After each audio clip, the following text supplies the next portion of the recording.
వి gold trusted gold buyers తాకట్టులో ఉన్న బంగారాన్ని విడిపించి ఈ రోజు ఉన్న మార్కెట్ ధరకే కొనబడును. మరిన్ని వివరాలకు సంప్రదించండి 7771077720. ఈవినింగ్ పొద్దుటూరులో ఒక గర్ల్ మిస్సింగ్ కేసు రిజిస్టర్ అయింది. దాన్ని బేస్ చేసుకొని ఇన్వెస్టిగేషన్ చేయడం జరిగింది. దాంట్లో భాగంగా అన్ని పరిసర ప్రాంతాలన్నీ వెరిఫై చేస్తున్న క్రమంలో ఈరోజు గండికోట ప్రాంతంలో డెడ్ బాడీ మనకు ట్రేస్ అవుట్ అయింది. దాంట్లో భాగంగా ఈరోజు ఫర్దర్ దాన్ని పోస్ట్ మార్టం చేయడం జరుగుతుంది. ఫర్దర్ ఏవైనా మృతి గల కారణాలు ఇంకా మనకు తెలియదు. మృతి గల కారణాలు ఏంటి, దాని విషయాలు ఫర్దర్ ఇన్వెస్టిగేషన్లో మనకు క్లారిటీ వస్తుంది. కాబట్టి మా పోలీస్ సిబ్బంది కూడా ఇన్వెస్టిగేషన్ కంటిన్యూ చేస్తూ ఉంటారు.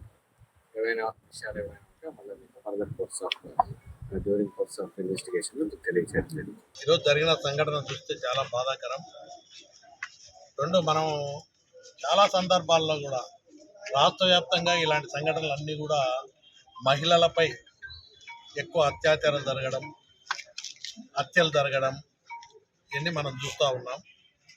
ఎవరైనా కూడా ఒక ఆడబిడ్డ క్షేమంగా కాలేజీలకు పోయిన గీతం జూనియర్ కాలేజీలో అమ్మాయి ఇంటర్ ఫస్ట్ ఇయర్ చదువుతూ ఉంది, సెకండ్ ఇయర్ చదువుతూ ఉంది. అమ్మాయి పేరు వైష్ణవి. అమ్మాయి ఊరు అండ్లదుర్తి అయితే ప్రొద్దుటూరులో వాళ్ళ నాన్న అందుకు కాపురం, కొండయ్య గారు అందుకు కాపురం ఉంటున్నారు. వాళ్ళ పెదనాయన, వాళ్ళ తమ్ముడు, వాళ్ళ అన్న కూడా ఇక్కడే ఉన్నారు. ఈరోజు మనం చూస్తే ఎవరైతే లోకేష్ అనే అబ్బాయి ఉన్నాడో గతంలో కూడా ఈ అమ్మాయిని హెరాస్ చేయడం చేస్తే వీళ్ళు కూడా దండించినామని చెప్పి వాళ్ళ అన్న అందు కూడా చెప్తా ఉన్నారు బ్రహ్మమందు. అయినా కూడా ఈరోజు చూస్తే ఆ అమ్మాయిని తీసుకొని ఈరోజు గండికోటకు రావడం, నిన్న సాయంత్రం గండికోటకు వచ్చి ఆ అమ్మాయిని వాళ్ళ తల్లిదండ్రులు, కాలేజీ యాజమాన్యం కూడా వాళ్ళ తల్లిదండ్రులకు పొద్దున్నే ఇంటిమేషన్ ఇవ్వడం జరిగిందని చెప్తున్నారు. మీ అమ్మాయి కాలేజీకి రాలేదు అని చెప్తే ఇంటిమేషన్ ఇచ్చిన తర్వాత అప్పుడు వీళ్ళు డౌట్ వచ్చింది. ఎందుకంటే ఇంతకుముందు లోకేష్ అనే అబ్బాయి ఎవరైతే ఉన్నారో హెరాస్ చేస్తున్నాడనే ఆలోచనతో దండించినా కూడా అదే విధంగా ఎండబడుతున్నాడని చెప్పి వీళ్ళు చెప్తా ఉన్నారు. ఇతనే తీసుకుపోయి ఉంటాడనే అనుమానంతో వాళ్ళందరూ కూడా వెతకడం ప్రారంభించారు. సాయంత్రం గండికోటకు రావడం, తర్వాత పోలీసులు కంప్లైంట్ ఇచ్చిన తర్వాత వాళ్ళకు కూడా ఎక్కడ వెళ్ళారో ఎవరికి తెలియదు.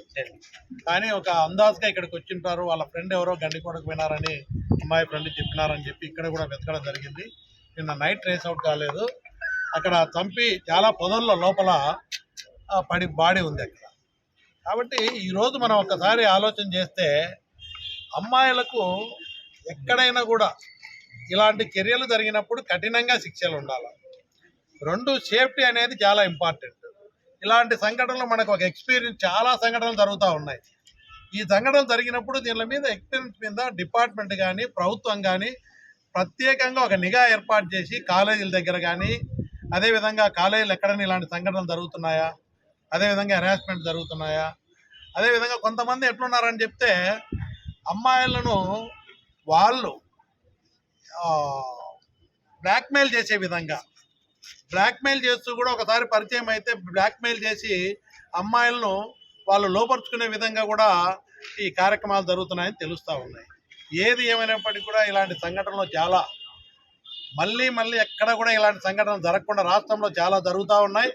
ఇలాంటి సంఘటనలు ఏ మహిళ కూడా, ఏ తల్లి కూడా ఇలాంటి క్షోభకు గురి కాకుండా, ఏ తల్లి కూడా దాని పిల్లలు బయటికి పోయినప్పుడు మళ్ళీ స్వేచ్ఛగా కాలేజ్ నుంచి కానీ ఎక్కడైనా బయట ప్రదేశాలకు పోయి స్వేచ్ఛగా ఇంటికి వచ్చే విధంగా, ఎక్కడైనా తప్పు జరిగినప్పుడు సీరియస్గా యాక్షన్ తీసుకొని కఠినంగా శిక్షలు ఉండే విధంగా ఇలాంటివన్నీ కూడా చర్యలు తీసుకోవాలా. నేను పోలీస్ డిపార్ట్మెంట్ వారిని కూడా అడిగాము. పోస్ట్ మార్టం జరుగుతూ ఉంది. ఇంకా దానికి సంబంధించిన వివరాలన్నీ కూడా పూర్తి సమాచారం డిపార్ట్మెంట్ వాళ్ళు కూడా సేకరిస్తూ ఉన్నారు. దీంట్లో ఒకరే ఉన్నారా, ఇంకెవరన్నా ఇన్వాల్వ్ అయినారా, ఎంతమంది ఇన్వాల్వ్ అయినారు అనే దాని మీద వీళ్ళందరూ కూడా డిపార్ట్మెంట్ కూడా ఇన్వెస్టిగేషన్ చట్టపరంగా గట్టిగా చేస్తామని చెప్తున్నారు. నేను ప్రభుత్వాన్ని కోరుతా ఉన్నా, జిల్లా ఎస్పీ గారిని కోరుతున్నా, స్థానిక ఇన్వెస్టిగేషన్ అధికారులను కూడా ఇలాంటి సంఘటనలు అమ్మాయిల మీద కానీ మహిళల మీద ఏదైనా అఘాత్యాలు జరిగినప్పుడు బ్లాక్మెయిల్ చేయడం కానీ, మోసం చేసి కానీ, ఉద్దేశపూర్వకంగా అమాయకమైనటువంటి మైనర్ బాలికల మీద కూడా చాలా సంఘటనలు జరుగుతూ ఉన్నాయి. మనం లాస్ట్ టైం ఒక్కసారి జరిగితే కనీసం చిన్న పాప మీద మన జరిగిన సంఘటన చూస్తే చిన్న 3 ఏళ్ల పాప మీద అత్యాయత్నం చేసి చంపిన విధానం చూసి ఇదే హాస్పిటల్లో మనం ఇక్కడికి రావడం జరిగింది. చూసాం వాళ్ళ తల్లి ఎంత బాధపడతా ఉందో. మత్తు మైకంలో మద్యం దాగి ఆయన కిరాతకంగా చిన్న పాప మీద చేసిన సంఘటన. తెలుగులో న్యూస్ కి ఫాస్టెస్ట్ యాప్ ఇప్పుడు టోటలీ న్యూ అవతార్లో జస్ట్ 5 seconds లో కంప్లీట్ న్యూస్. సోషల్ మీడియాలో ట్రెండ్స్ కి one stop solution. Live TV app voice search option తో ఇప్పుడే డౌన్లోడ్ చేయండి లేదా అప్డేట్ అయిపోండి. యాప్ లింక్ డిస్క్రిప్షన్ లో ఉంది.